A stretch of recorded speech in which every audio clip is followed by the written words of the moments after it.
noite iluminado.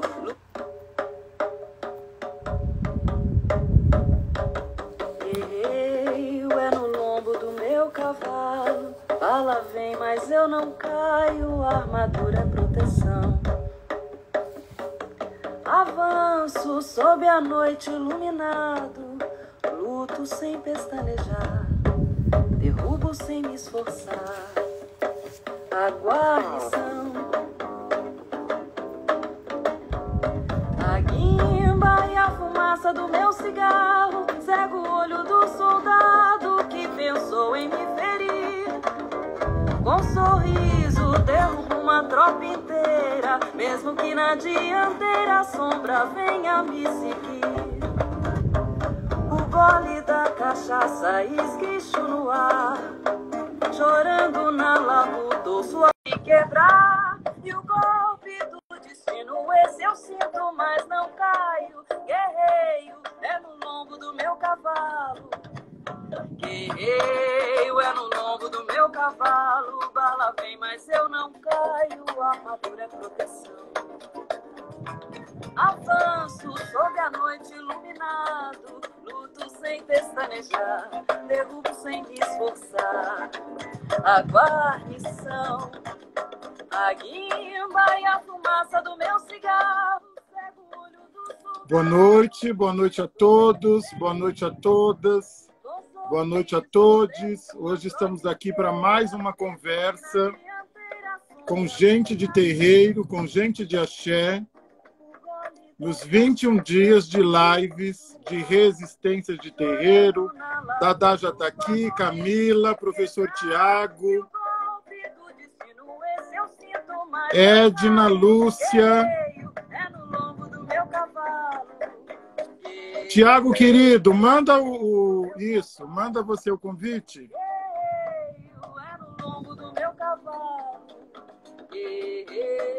É no lombo do meu cavalo, bala vem, mas eu não caio, a armadura é proteção. Pronto. Olá, querido, como vai? Sua bênção, boa noite. Xangô abençoe a bênção, boa noite. Está me ouvindo bem? Está me vendo bem? Tá tudo certo para mim aqui. Algum abençoe, tá tudo certo. Axé, axé, axé.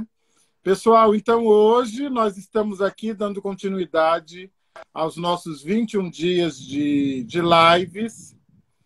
E a nossa ideia é produzir, não é? Quer dizer,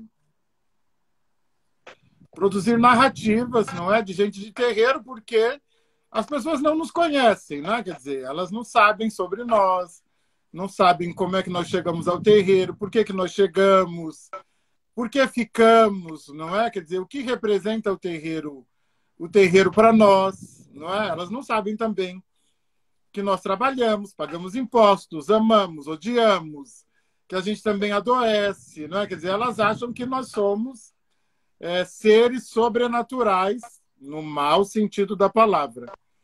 Então, hoje nós estamos recebendo aqui, estou aqui com o livro dele, ó. Eu estou com o seu também. Estou aqui com o seu também, eu estou sempre acompanhado. Tá sempre aqui. Tenho meus livros de cabeceira.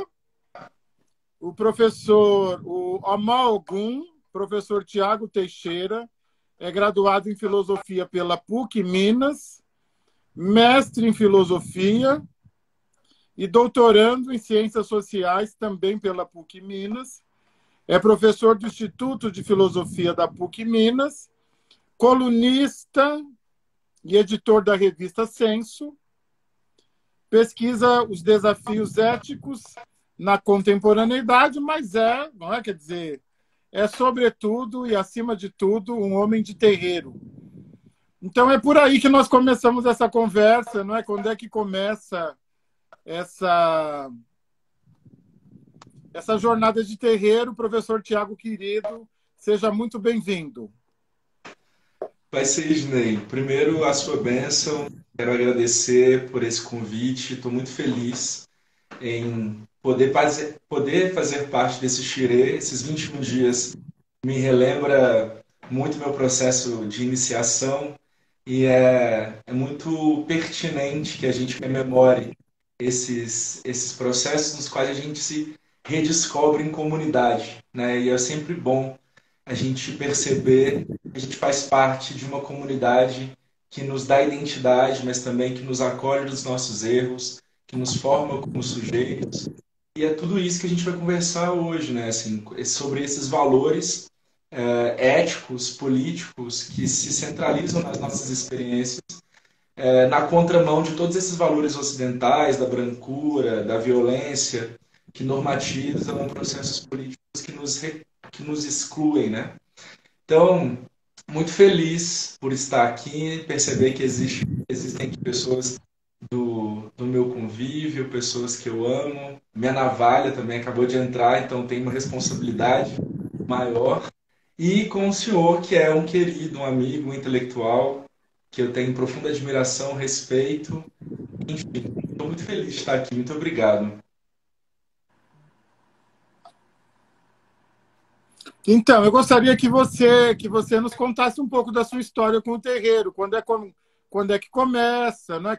Quando é que você rompe, não é? Com os padrões hegemônicos de religião, com as armadilhas coloniais, por que você foi levado ao terreiro, como se deu esse chamado, não é? Quer dizer, um pouco dessa sua história, não é? Que com o terreiro mesmo, uma história com o terreiro.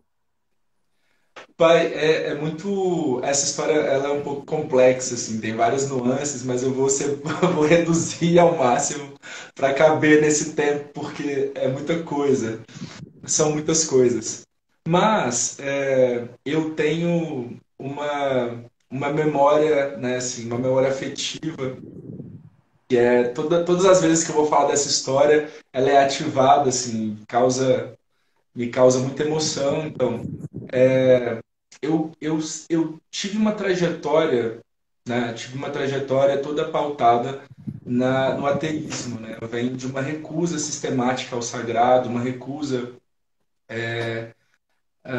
profunda à noção de divindade, sacralidade, por questões de violência, assim, né? Eu sempre associava as figuras paternas à violência, né? Por causa da minha história de vida mesmo. Então, essa relação entre paternidade e violência me empurrou diretamente para o ateísmo, né? E aos poucos eu fui consolidando essa posição da recusa ao sagrado por vias da racionalidade e até mesmo dessa base epistêmica eurocentrada que me distanciava tanto da noção de sagrado quanto da negritude.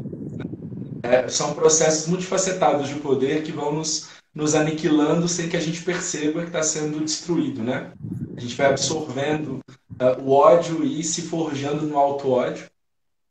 Mas, há 4 anos atrás, eu fui com o Du, que é apaixonado pelos fios, você já sabe disso, né? Ao terreiro onde eu fui iniciado, que é a minha casa de santo, enfim, até mandar um beijo para todo mundo que está aqui, meus irmãos, enfim, irmãs. Fui buscá-lo em um determinado fundamento que estava acontecendo, e aí até foi uma situação muito constrangedora, assim, porque eu estava todo, não tava de branco, não estava, assim, estava todo desconexo, todo aleatório no espaço, né, assim, lá no terreiro. E aí o Babalorixá pediu para que eu colocasse então uma roupa branca para estar ali, para comungar do processo e tudo, para participar do fundamento, né? Assim, dentro do que eu poderia participar, né, até então. E nesse momento eu decido colocar a roupa branca, participar, interagir com a comunidade, com a Irivé. Mas eu não só decido interagir com a comunidade, mas também algum decide se manifestar e me mostrar que ele existia. E naquele momento que algum decide também por mim, aliás, ele já havia decidido por mim há muito tempo, né?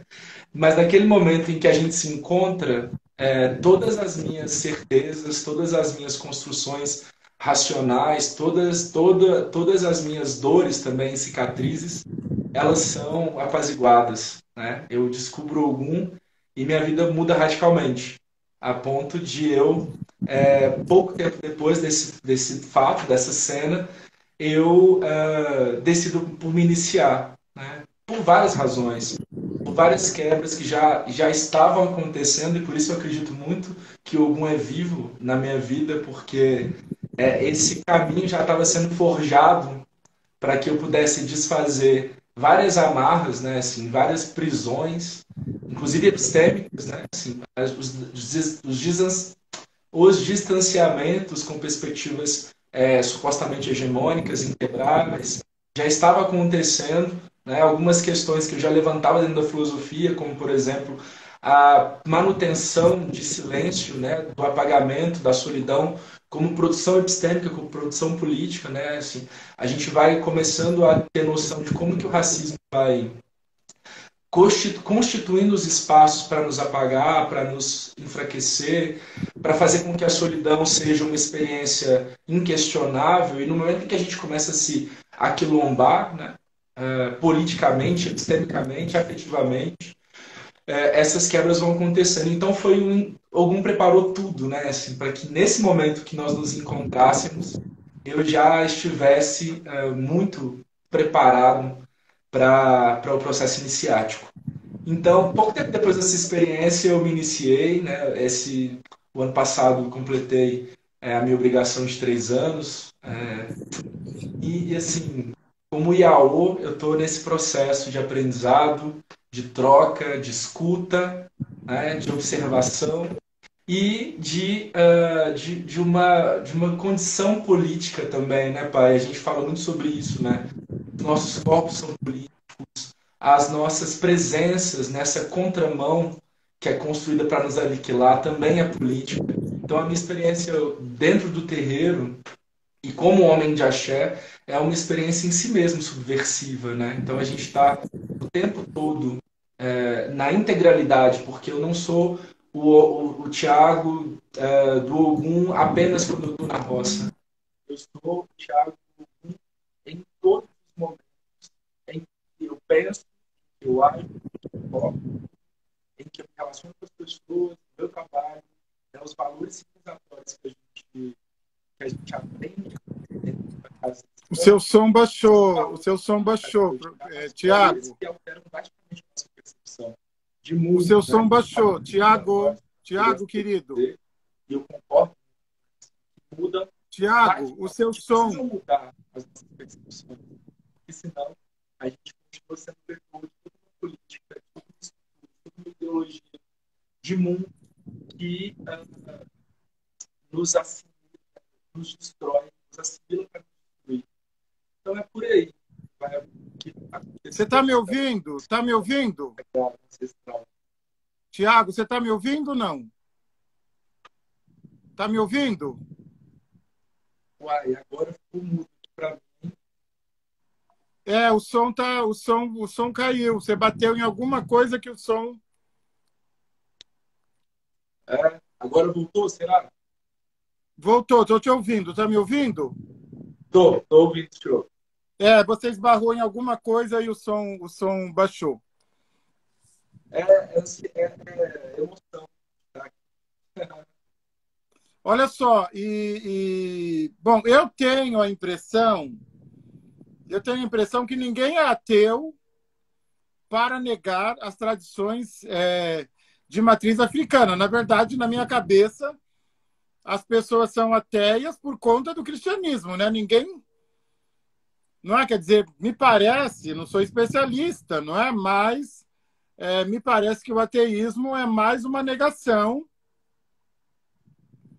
de um jeito de crer único no mundo, de crer, de ser, de estar no mundo, não é? Eu sei que você tem uma experiência muito única, que você acabou indo para o ateísmo, não é? Por conta da associação, não é? Da associação a uma figura paterna sagrada, não é? Mas você já sabia do terreiro? Você já tinha ideia do que era o terreiro quando você vai? Como é que foi isso? Sair do ateísmo para a cultura africana de terreiro? Então, muito complexo, porque eu tinha questão, tinha, até mesmo por causa da família paterna, tinha ali uma experiência muito distante, né, com mulher. Meu pai era de axé também, apesar de nós termos tido contato, né, ao longo da vida. Mas eu sabia que o axé existia, mas não tinha essa proximidade. E o tempo todo nessa relação de poder, né, se forja as nossas percepções, forja o hábito também, que são esses discursos supostamente da brancura, do cristianismo, de todos os outros sistemas de poder que forjam essas ideologias como se ela fosse única. E essas lentes, elas sempre me incomodavam. Uai, o pessoal falando que o som tá ruim aqui, né, pai? Tá ruim o seu som. O seu som está ruim. Não, o pessoal tá falando que não tá bom.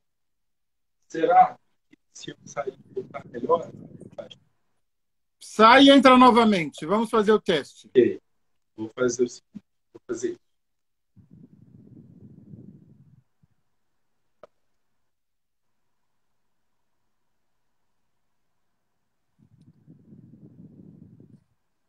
Vocês estão me ouvindo bem?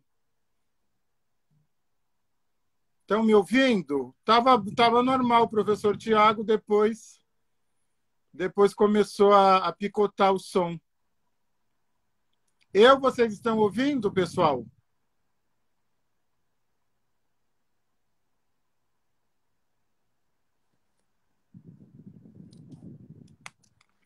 Vamos ver se a bateria... O pai David está aqui. Beijo, pai! Vamos ver se a bateria dele... Espera aí. Manda o convite, Tiago, querido. Manda o convite, é melhor.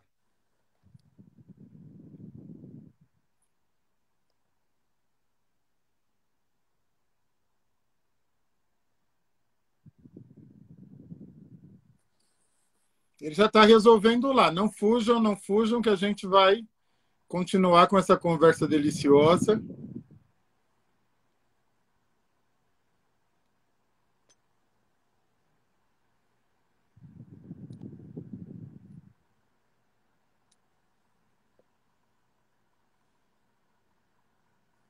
Ô, Manhana querida, Xangô abençoe a bênção. Tiago, mandei o convite para você, mas acho que é melhor você mandar o convite para mim.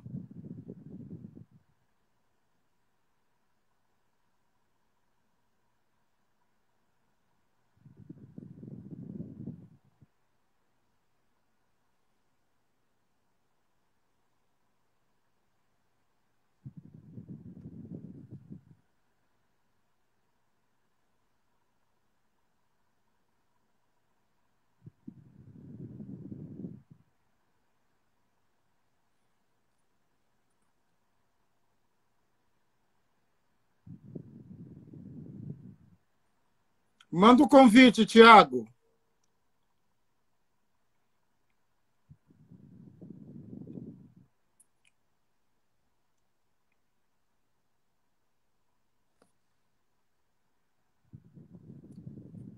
É melhor você mandar, você ingressar e eu aceito. Acho que dá mais certo. Pronto. Pronto, agora vai.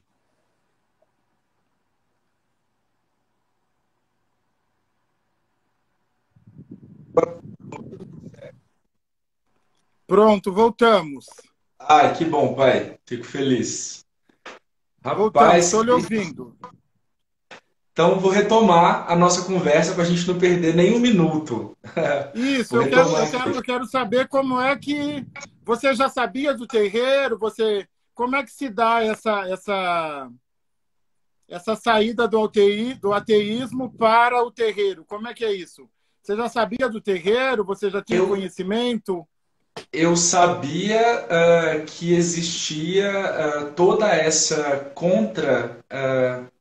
essa contraface, né, assim, essa outra perspectiva de relação com o sagrado, né, assim, de memória da infância, dessa relação, inclusive da minha família por parte de pai com o terreiro, mas era uma dimensão que eu desconhecia por várias razões, até mesmo pela distância ali com a figura paterna, que é causa de muitas questões ao longo da minha vida.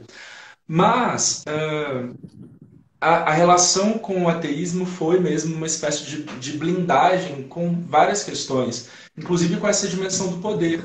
Né? Então eu vivia ali uma relação muito, muito paradoxal, né? Assim, ao mesmo tempo que eu queria fugir da figura paterna ou de qualquer dimensão de sacralidade, eu também queria fugir de todos os discursos normativos que a instituição supostamente hegemônica constrói como narrativa de poder. Então eu sempre quis fugir muito dessas relações, né, assim, de poder que enfraqueciam as minhas possibilidades. Quando eu descubro o terreiro, quando eu descubro o candomblé, quando eu me descubro como um filho do Ogum, eu percebo que o sagrado, que a sacralidade ancestral, ela é completamente o avesso dessa narrativa, dessa construção de enfraquecimento, né? Que oria a expansão, como nos ensina Pai Rodney, né? Assim, que a gente tem uma outra lógica de se portar no mundo como potencialidade, como liberdade e como processos ativos de construção de valor, né? E aí quando eu conheço o candomblé, quando eu me apaixono por Ogum, né, eu percebo o quanto que essa sacralidade ancestral está muito mais vinculada à à construção da minha possibilidade e da minha vitalidade em coletivo do que esse poder que nos subjuga, que nos enfraquece, que nos controla, que nos domina e que destrói as nossas vitalidades como forma de manutenção desse controle. Né? Então, conhecer o candomblé foi reconhecer toda uma dimensão existencial, né? Assim, foi perceber novos processos de existência que se descortinaram concomitantemente a outros processos políticos, inclusive de me perceber dentro dentro da dimensão da negritude, dentro da afirmação da minha negritude, dentro de outros processos que também eram subordinados pela mesma lógica, mas que eu me blindava. Né? Me blindava de várias formas. Embora me blindasse, eu não conseguia me esquivar, porque a gente sabe que o racismo ele é uma estrutura que nos denuncia constantemente. Né? Assim, que nos denuncia constantemente como os outros. E aí, quando eu me percebo um homem de axé, um homem de terreiro, e trago essa vivência, inclusive para a minha reflexão, dentro da filosofia, né, de uma filosofia decolonial ou pós-colonial, ou contra-colonial, é muito nessa dimensão de todos esses valores que eu absorvo a partir dessa vivência no axé. Né? Pensar de forma contracolonial é, inclusive, pensar contra o individualismo como um valor ocidental. Valor, inclusive, que a gente absorve dentro da casa, dentro das comunidades tradicionais de terreiro. A gente está em coletivo, a gente está junto, né? E construindo novas rotas de coabitação, muito contrárias ao projeto moderno de mundo, que nos individualiza, né? Que brinca, né? Assim, que flerta com o poder e que nos individualiza e nos homogeneiza ao mesmo tempo como um mecanismo de poder e de controle. Dentro das comunidades tradicionais de terreiro, a gente experimenta essa dimensão da existência comum, né, que é tão importante para a gente falar de ética, inclusive. E por que esses valores que a gente absorbe e que a gente começa a construir dentro das comunidades tradicionais de terreiro são tão perigosos para a branquitude, né, para os discursos que se apresentam como hegemônicos constantemente?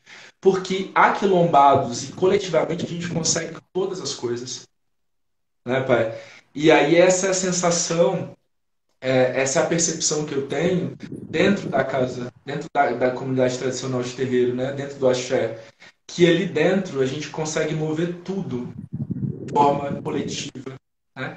E para essas pessoas e para essas estruturas que se beneficiam de extermínio, nos separar, né, assim, nos atacar, construir esse discurso constante do individualismo como um valor inescapável, faz todo sentido, né? Eles nos separam ou nos homogeneizam para destruir. E a gente, na contramão, se aquilomba, a partir do axé, a gente senta junto, a gente come junto, e a gente faz política e faz epistemologia de terreiro junto também, né? Me fala uma coisa, né? Quer dizer, você tem uma formação, né? Uma formação em filosofia e uma vasta formação em filosofia, tem se debruçado sobre a questão da ética. Eu quero falar sobre o Inflexões, não é? Sobre o Inflexões éticas. Mas antes disso, eu queria um pouquinho da sua reflexão. Em que momento, não é? Em que momento? Porque nós sabemos, né? Nós sabemos, não adianta, né? Nós somos homens, nós somos de terreiro, somos pessoas de terreiro, né? Nós somos pessoas de terreiro, não é? E nós sabemos, não é? Quer dizer que, enfim, o terreiro está intencionalmente bastante despotencializado, não é? Quer dizer, o terreiro tem perdido, inclusive, a sua autocrença, ele tem perdido a sua face decolonial, ele tem perdido a sua face política, né? O terreiro, ele tem perdido, vamos ser francos, o terreiro tem perdido, sim. Você sabe, eu sou uma pessoa muito franca, sou um homem de terreiro. O terreiro tem perdido a sua vitalidade. Ele tem perdido a sua vitalidade. Sejamos francos, ele tem perdido. Não é? Seja uma vitalidade roubada, seja a perda de uma vitalidade porque se mistura alguma coisa que mais o enfraquece do que o fortalece. Então eu queria trazer para essa reflexão, não é? Quer dizer, em que momento que nós nos perdemos, não é? Como terreiro, e que forças que têm atuado sobre nós ostensivamente, de modo que a gente não consiga mesmo, né? Não consiga fazer jus ao devido embate, Tiago. Pai, essa colocação do senhor é incrível, assim, e exatamente esse é o ponto que a gente vai refletir dentro das perspectivas pós-coloniais ou decoloniais. Quando a gente vai falar de racismo, e aí o termo é racismo religioso, né, assim, inclusive o produto dessa despotencialização ele é originário desse maquinário que é o racismo e o racismo religioso. Ele tem, para a gente falar de racismo, a gente precisa falar de poder. Quando a gente fala sobre racismo, a gente está falando de poder, de política. E não tem como negar que a nossa formação social, os valores que a gente absorve, o modo com que a gente compreende o mundo, ele é forjado a partir de estruturas.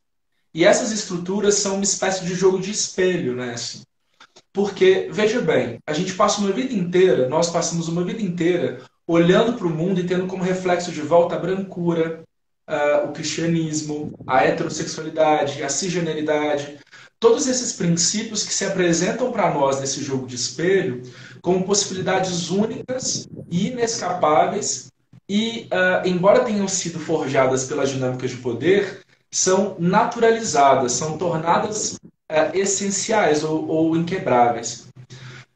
Então, discutir sobre as nossas despotencializações é discutir como essas forças atuam sobre nós sobre as nossas relações e também ao trem passando aqui perto de casa. E atuam exatamente nessa constituição de um mundo que visa normatizar apagamento, extermínio, violência e, no caso desse conceito que o senhor traz, que é a despotencialização. Essas coisas se encaixam. Falar dessa produção, desse jogo de espelho, é dizer, por exemplo, que dentro de uma dinâmica de necropolítica, de um gerenciamento político de morte, inclusive pensar os nossos terreiros abraçados por essa política de morte, por essa política de extermínio, é entender que existem forças políticas que descrevem o mundo e que absorvem constantemente e que se beneficiam desse extermínio. A gente vai pensar, dentro da lógica do necropoder, que o corpo estirado, a pedrada na rua, né, toda a violência concreta que se direciona contra corpos negros e contra o sagrado e contra os espaços também, essa violência ela tem uma origem em uma produção simbólica.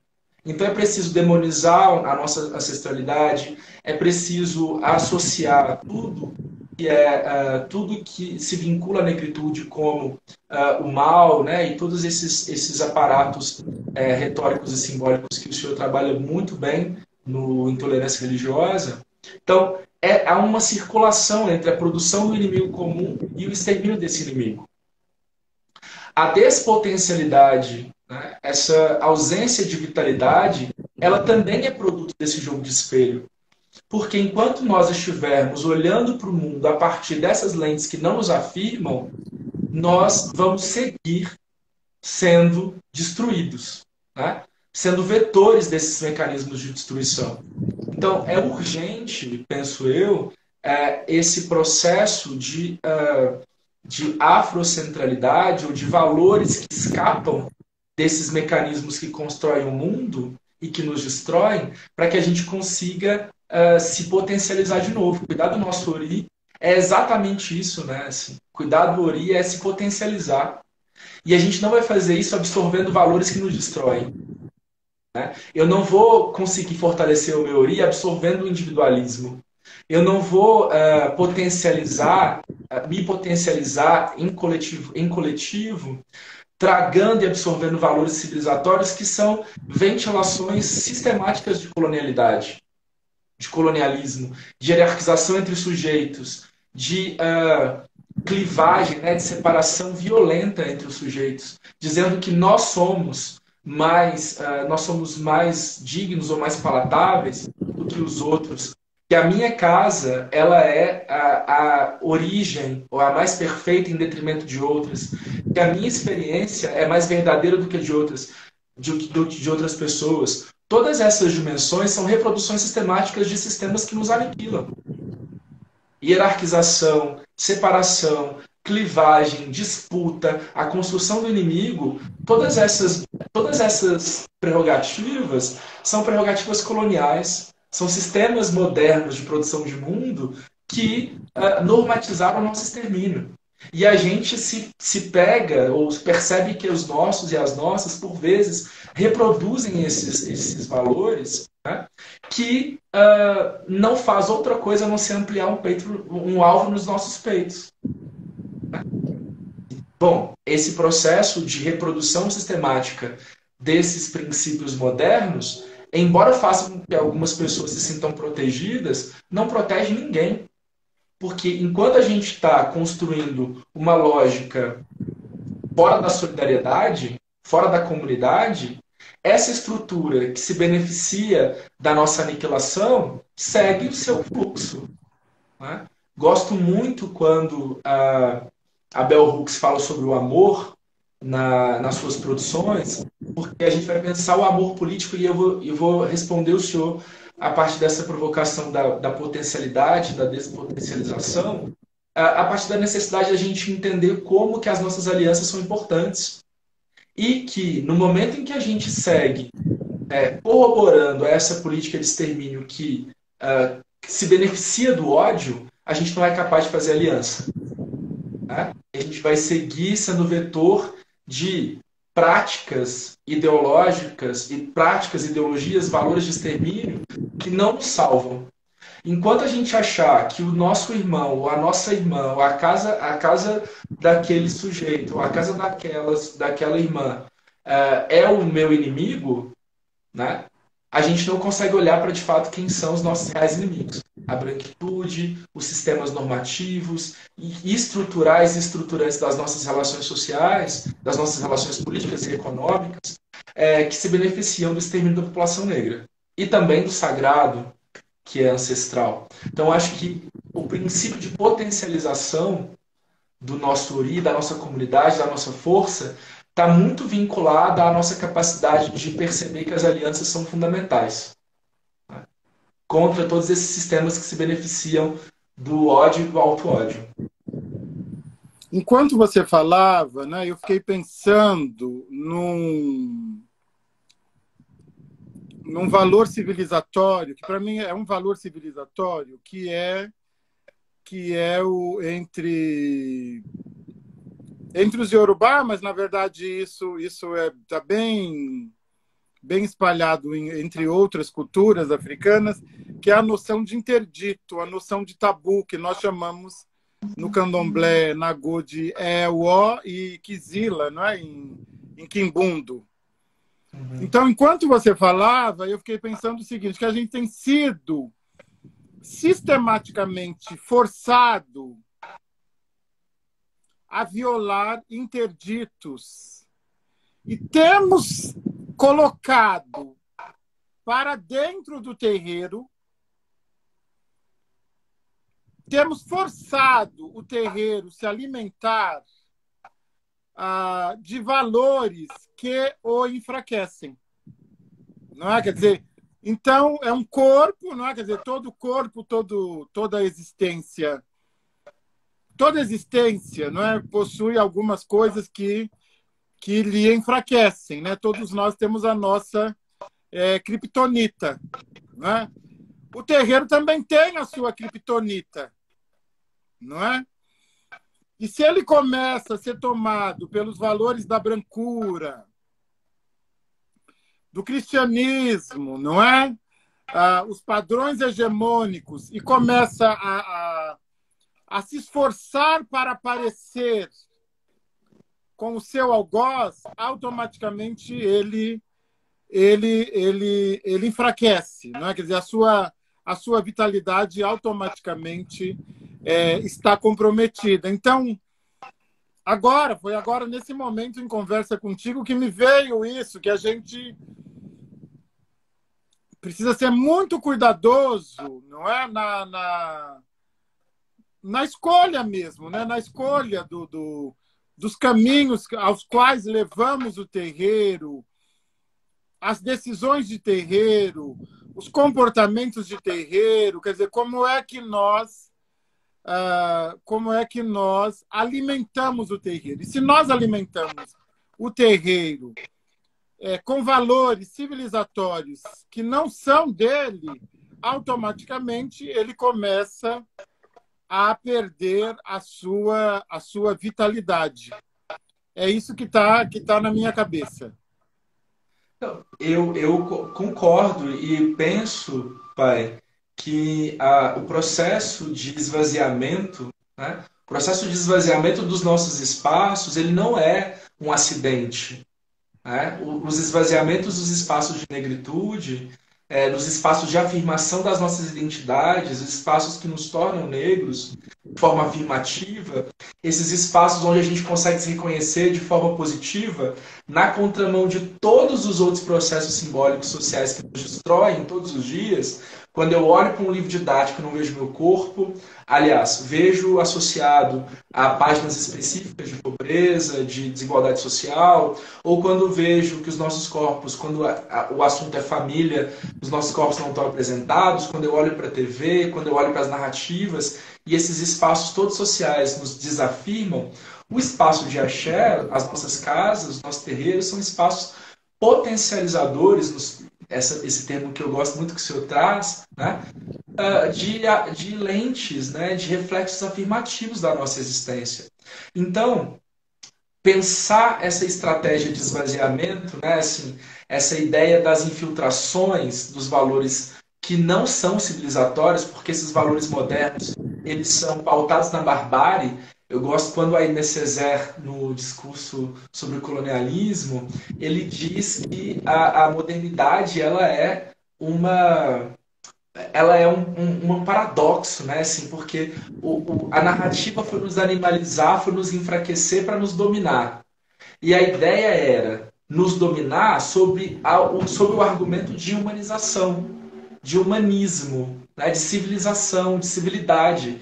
Só que toda essa civilidade, suposta civilidade, foi construída na expropriação radical do trabalho, na violência, na colonização, na escravização, na destruição simbólica e concreta de pessoas negras, na sua pluralidade. Então, de que civilização a gente está falando? Que valores são esses? Que humanismo, que humano é esse?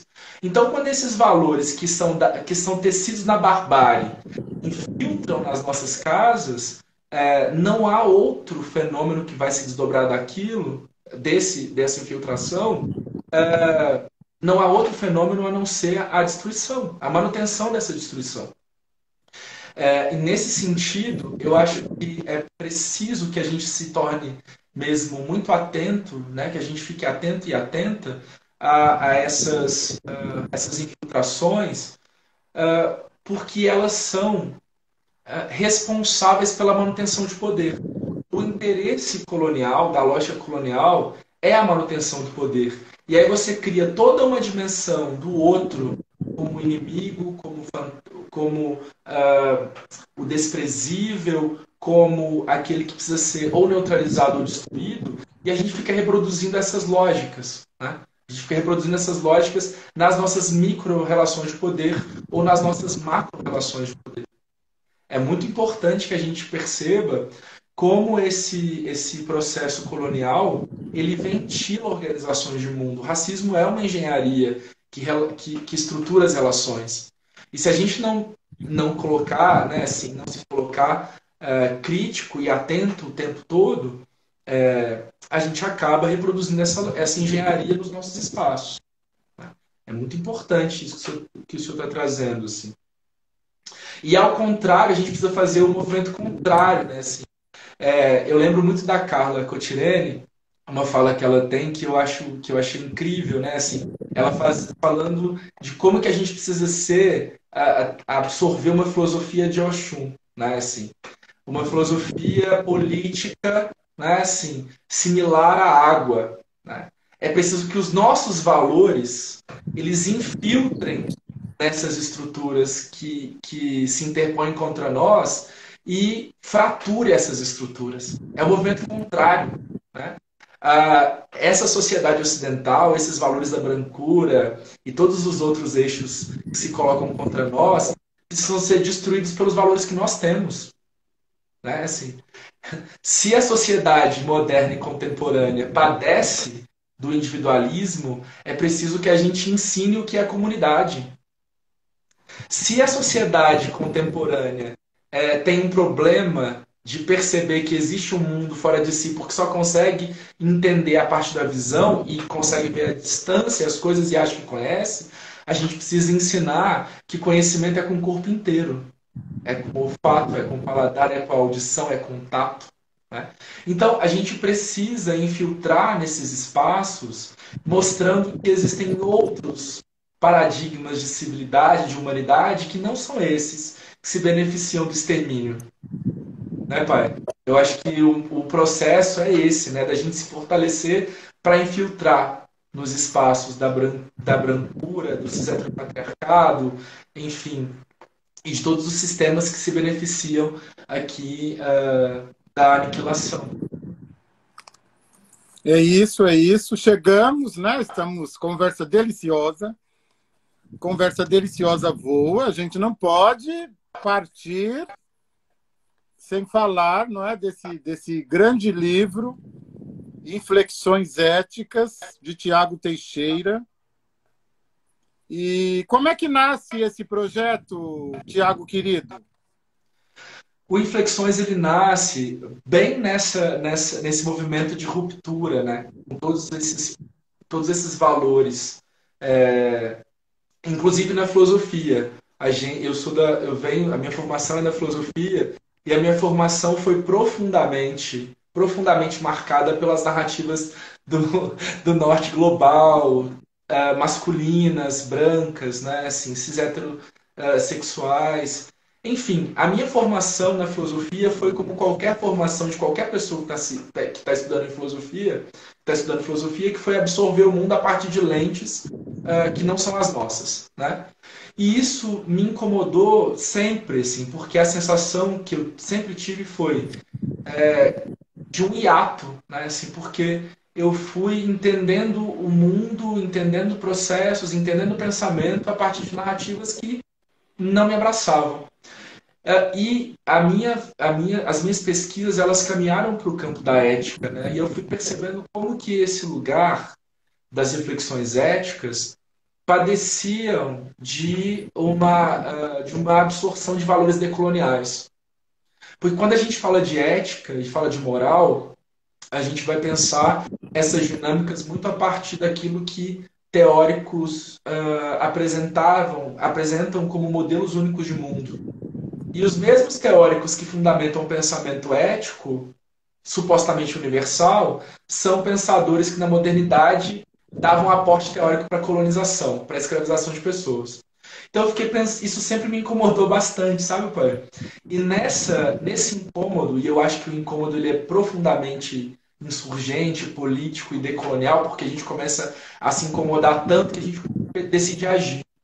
E o Inflexões nasce nesse processo de conseguir, de tentar entender a construção de valores, a construção de uma reflexão crítica, a produção de uma ética subversiva em relação a essa moral que é restritiva, porque só entende como humano aqueles que partilham de valores nessa dinâmica da violência, né? A reprodução de uma perspectiva moral que alimenta o nós versus os outros, e os outros são aqueles que não podem ser nomeados, né? Que vão ser consumidos, né? Para manutenção dessa centralidade. Então essa lógica do centro e da margem está muito vinculada à moral restritiva, né? Assim, porque para que eu mantenha brancura como um sistema ideológico e político de manutenção da vida, eu preciso destruir pessoas negras. Eu preciso destruir a cultura, eu preciso destruir a vitalidade, eu preciso destruir o sagrado, para eu manter a heterossexualidade como um sistema compulsório, eu preciso destruir todas as outras narrativas que se descentralizam da heterossexualidade. E tudo isso aqui está dentro do campo da moralidade, né? Assim, dessa prática do costume. O costume vai se retroalimentando e é preciso que a ética seja uma experiência subversiva, de uma reflexão e de uma afetação também das violências, das dores que eu não sofro, às vezes, mas que doem em outras pessoas. E a gente precisa se mover, se mobilizar em relação a dores, inclusive daquelas que não doem na gente. Então, o Inflexões ele nasce muito nessa relação de crítica à produção filosófica e também da produção de um pensamento ético que reverbera, né, assim, ao longo da tradição do pensamento filosófico, uma ideia de igualdade absoluta, uma ideia de humanidade apenas à noção de identidade, de uma igualdade que enforca as diferenças e que nesse processo se mantém muito ávida a violência. Então, o Inflexões ele tem essa atmosfera, né, de curva, de mudança, de subversão, que é o que a gente tenta fazer o tempo todo, né? Eu não tinha ainda, eu confesso que até entrar em contato com a sua obra, eu não tinha pensado, né? Quer dizer, mas faz tanto sentido essa ideia, não é? Quer dizer, essa inquietação.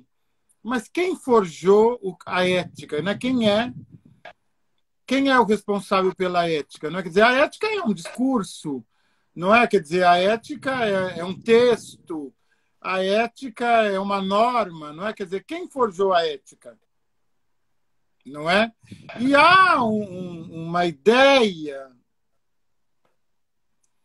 de que a ética é uma coisa única, né? E universal.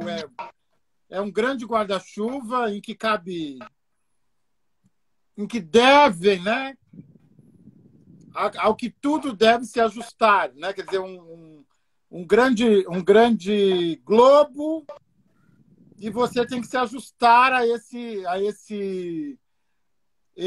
essa redoma. É uma grande redoma, acho que é melhor. Então, a ética é uma redoma e você tem que se ajustar a essa redoma. Se você não se ajustar, você não tem ética, não tem moral. Até começar a entrar em contato com seus escritos, né, eu não tinha pensado nisso, né, mas eu sabia que, por exemplo, as pessoas elas acham que no terreiro não tem ética, não tem moral, que nós somos aéticos, né, que o terreiro é aético. É engraçado porque eles acham que nós somos... De um lado, eles dizem que nós não temos ética, não temos moral, mas do outro lado eles dizem que é muito pesado, é um fardo, é uma missão. Então, tem esse paradoxo. Então, não tem ética, não tem moral, mas, não, quer dizer, espera-se que alguma coisa que não tenha ética e moral seja muito leve, não é? Não E é? aí, eu quero aproveitar, não é, os seus conhecimentos para nos dizer um pouquinho, não é? Quer dizer, o que nós pensamos, né? O que o senso comum entende como ética, entende como moral? Acho que não tem pessoa melhor para dizer isso do que você. O que o senso comum entende como ética, como moral? E, na sequência, quer dizer, há ética e moral no terreiro, professor Tiago? Pai, eu acho essa pergunta muito feliz, até para a gente conseguir colocar as coisas no lugar. Assim. Primeiro, há uma confusão sobre esses dois conceitos muito recorrente, né? Assim, de achar que sempre a gente está falando de um código normativo que vai regular, e aí ética se confunde com moral, se confunde com deontologia, essas coisas elas se confundem. No Inflexões, eu parto de uma reflexão bastante sistemática, assim, em certa medida, que eu vou dizer, a moral, ela é a reprodução prática do costume. Então, para que eu seja moral, basta que, e é claro, não é só isso, mas assim, só para ficar rápido aqui, uma vez que eu me alinho aos costumes que são praticados dentro das relações sociais, eu me coloco como moral. Ou eu sou um sujeito moral. O que me incomoda profundamente é que necessariamente essas pessoas que se colocam como morais, porque agem de acordo com o bom costume, não fazem uma crítica sobre o que são esses costumes. Então, peraí. O que dá fundamentação às minhas experiências, às minhas relações, é o bom costume, mas peraí. Esse bom costume, ele diz o que sobre a alteridade? Ele entende a diferença? Ele atribui vitalidade a outras subjetividades que escapam àquilo que foi me apresentado a vida inteira como humano? Então, ou eu sigo reproduzindo esses valores sem perceber que eles têm estruturalmente interesses e fetiches pelo terror. Assim, eu acho que é muito pertinente que a gente fale da moralidade associada às estruturas. E aí, quando a gente lê o Silvio Almeida e pensa que o racismo é estrutural, a gente vai perceber o quanto é perigoso a reprodução irrefletida desses valores e a estruturação das nossas relações nesses princípios de ordenamento das nossas ações que desejam gradativamente e amplamente o extermínio de outros sujeitos, né? Daqueles que... E aí eu lembro muito que a gente estava conversando uma vez sobre isso, né? De como a Grada Quilomba mudou as nossas percepções quando a gente fala sobre alteridade, né? Porque o outro deixou de ser uma categoria estática e passou a se tornar e passou a ser descrito como subjetividade. A Grada Quilombo influenciou muito nós dois nesse sentido, né? De desfazer essa ideia da alteridade radical, né? Do outro como aquele que vai ser... Do outro como um lugar inquebrável, inquestionável e tudo mais. A ética, em contrapartida, vai ser essa dimensão de subversão em relação a esses valores. Se o discurso ético tem a ver com a construção do bem comum, eu preciso colocar em xeque o que é o comum e para quem que é bom. E para quem está sendo bom. Se o valor moral faz com que a desigualdade seja naturalizada, não está bom para todo mundo. Se o valor moral lança às bordas sociais pessoas negras, então não está bom para todo mundo. Se esses valores que são reproduzidos, eles criam uma sensação de naturalidade em relação à violação e à ausência de pessoas, de sujeitos, então não está bom para todo mundo. Por isso que eu vou dizer no Inflexões que a ética é substancialmente subversiva. É preciso que a gente critique sistematicamente esses valores que são apresentados para nós como valores atemporais, né? Como se não pudessem ser questionados, não pudessem ser colocados no crivo da análise e também da sensibilidade. Eu vou dizer que a ética, uma ética inflexível, ela precisa ser sensível, né? A gente precisa ouvir. Não tem essa de, vou me colocar no lugar do outro. Não existe isso, né? Eu coloco isso no texto, né? Eu desconfio dessas pessoas que colocam sempre as relações políticas em torno de si mesmo. Porque quando eu vou dizer isso, né? Estou me colocando no lugar do outro. O protagonista ainda é você. O outro está sendo violado, violentado, e você está dizendo que está se colocando ali no lugar dele ou dela, né? Assim, na tentativa muito tacanha e perversa, às vezes, de neutralizar, mais uma vez, violações a partir de si. Então, eu vou dizer que essa experiência ética ela também precisa ser afetiva. Eu preciso perceber que existe um mundo fora do meu umbigo e que esse mundo ele é marcado por sistemas recorrentes de violação. Então, é preciso que a gente ouça, é preciso que a gente veja, é preciso que a gente seja afetado. E aí, respondendo à questão do senhor, na contramão do que as pessoas pensam, né, assim, a gente constrói, a partir da oralidade, principalmente, princípios estruturalmente éticos. Porque se essa disposição ocidental ela vai estruturar essa ideia de sujeito abstrato, né, de princípio universal, que dá conta de todo mundo e que, na verdade, não dá, né? Assim, a modernidade ela faz isso, né? Ela cria a ideia de um humano, mas esse humano ele é supostamente abstrato, mas ele tem cor, ele tem gênero, ele tem territorialidade, né? Assim, essa ideia que dá sustentação à noção de humanidade, ela está localizada, embora essas pessoas se digam constantemente neutros, né? Assim, ou universais. E a gente, primeiro, que quebra essa ideia de abstração do sujeito que a gente está localizado, né? Quando eu preciso perceber que o senhor está precisando da minha ajuda, como Iaô, ou como filho de santo, ou como amigo, eu percebo o seu corpo que está sofrendo, né? Que está diante de mim. Não é uma abstração, não é uma analogia. A sua presença não é uma analogia. E a gente precisa falar e se ouvir. Essa dimensão que nós aprendemos nos terreiros, ela é profundamente ética, pai. Num mundo contemporâneo marcado pela manutenção dos monólogos. Diálogo é profundamente ético. E a gente vai estruturar as nossas experiências na dimensão dialógica, no diálogo, na troca.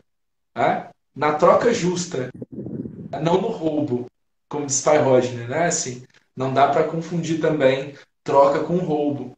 Então, se nós temos ética no terreiro, né, nos terreiros, nós temos valores que são radicalmente éticos e subversivos, pai. A começar dessa resposta ao monólogo como lógica fundante da modernidade, da contemporaneidade, que não corrobora as nossas experiências, né? Elas são dialógicas, elas se pautam no reconhecimento. elas se pautam na reciprocidade. E mesmo que a gente fale de hierarquia, a gente está falando de uma hierarquia que reconhece o outro como aquele que precisa ser ensinado ou que precisa ensinar também. Então não há essa dinâmica estruturalmente de hierarquização como um princípio moderno que me coloca como centro e te coloca como margem. Então, esse e outros tantos valores, né? Assim, a ideologia é um dos que eu acho mais importantes para a gente pensar uma ética subversiva, uma ética de terreiro, uma ética nagô, como diz o Pai Rosner, como nos ensina o Pai Rosner. Eu acho que esse é o ponto central da discussão. E é óbvio, né? Nós estamos construindo constantemente códigos, novos paradigmas éticos a partir desses valores que recusam colonização. É isso, conversa deliciosa aqui, voou. Conversa deliciosa com o professor, filósofo, pensador, Tiago, sempre Tiago Teixeira, não é? Homem de Ogum. A ética de Ogum é que até o ferro mais rígido, quando tocado pelo fogo, pode se transformar em ferramenta útil, não é? Então, a ética de Ogum é a ferramenta útil, é a transformação, é a liderança, é a tecnologia. Muito obrigado, querido amigo, irmão, professor Tiago Teixeira. E ele não para, gente, ele faz 1000 coisas ao mesmo tempo. Eu não sei como ele consegue, eu tenho inveja, mas tudo bem. E muito obrigado por estar aqui conosco, pela sua generosidade, por essa grande aula, não é, de filosofia, essa grande aula decolonial. E fica aqui, então, gravado no meu IGTV, vai para o meu canal, Professor Sidney de Xangô. E é isso. Obrigado. Xangô mesmo dê em dobro e Ogum seja por nós. Axé, eu agradeço, um beijo para o senhor, sua bênção, a bênção de todos os meus mais velhos, mais velhas, mais novos e todo mundo que ficou aqui com a gente. Espero que a gente se encontre em breve, viu? Doido para abraçar o senhor. Axé. Vai sim, vamos sim. Um grande beijo, pessoal. Até amanhã, hein?